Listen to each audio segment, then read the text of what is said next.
क्या होगा अगर द लिविंग वैम्पायर मॉर्बियस और moon night immortal super human being with God powers के बीच में फाइट हो जाए तो कौन जीतेगा। तो सबसे पहले बात कर लेते हैं दोनों की पावर्स की। माइकल मॉर्बियस एक एंटी हीरो है जो कि मार्वल यूनिवर्स में एक लिविंग वैम्पायर की तरह एग्जिस्ट करता है, जिसे एक बहुत ही ज्यादा खतरनाक ब्लड डिसऑर्डर था और वो इसका इलाज बनाना चाहता था ताकि कोई भी और इस ब्लड डिसऑर्डर से सफर ना करे, और इसी बीच वो खुद को इन्फेक्ट कर लेता है और एक लिविंग वैम्पायर बन जाता है। बात करें उसकी एबिलिटीज की तो मॉर्बियस जीनियस लेवल इंटेलिजेंट है और ट्रेंड बायोलॉजिस्ट एंड बायोकेमिस्ट भी है। इसके अलावा उसके पास super human strength, speed, sense और ड्यूरेबिलिटी है और वो दूसरे लोगों को हिप्नोटाइज भी कर सकता है। इसके अलावा वो उड़ सकता है और उसके पास नाइट विजन और इकोलोकेशन भी है, जिसकी मदद से वो अपने आसपास होने वाली मूवमेंट्स को सेंस कर सकता है बगैर उनकी तरफ देखे। मॉर्बियस एक वैम्पायर है पर उसके पास पता है। दूसरी तरफ बात करें मून नाइट की तो उसे पावर्स मिली है इजिप्टियन मून गॉड खोंचू से। जब वो इजिप्टियन डिजर्ट में सीरियसली इंजर्ड था और मरने ही वाला था, तभी गॉड खोंचू ने उसे रिवाइव किया और साथ ही अपनी सुपर पावर्स भी दी। और इसके बदले में स्पेक्टर मून नाइट बन के खोंचू के लिए काम करता है, क्योंकि खोंचू एक गॉड है और गॉड ऐसे धरती पे नहीं आ सकते। उन्हें किसी न किसी मीडियम की जरूरत होती है जिससे वो धरती पे अपने काम करा सके।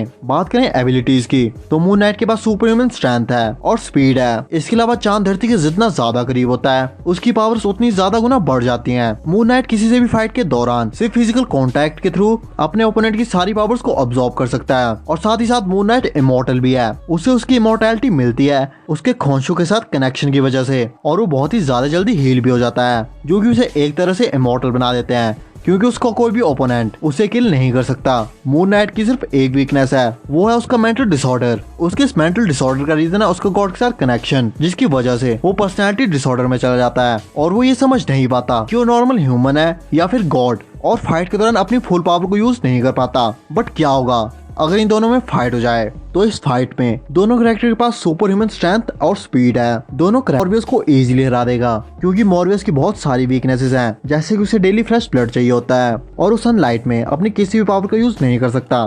पर मून नाइट के पास उतनी ज्यादा वीकनेसेस नहीं है और साथ ही वो गॉड से भी डायरेक्टली कनेक्टेड है, जिसकी वजह से सीरियस इंजरीज होने के बाद भी वो हील हो जाता है। और इवन अगर कोई उसे मार भी देगा तो गॉड खोंचू उसे फिर से रिवाइव कर देंगे, जो कि मून नाइट को इमॉर्टल बना देता है। दूसरी तरफ मॉर्बियस बहुत ही ज्यादा जल्दी हील हो सकता है बट वो इमॉर्टल नहीं है और वो मारा जा सकता है। इसलिए इस फाइट में मून नाइट मॉर्बियस से इजीली जीत जाएगा और शायद हमें फ्यूचर में किसी मूवी में इनकी फाइट देखने को भी मिले।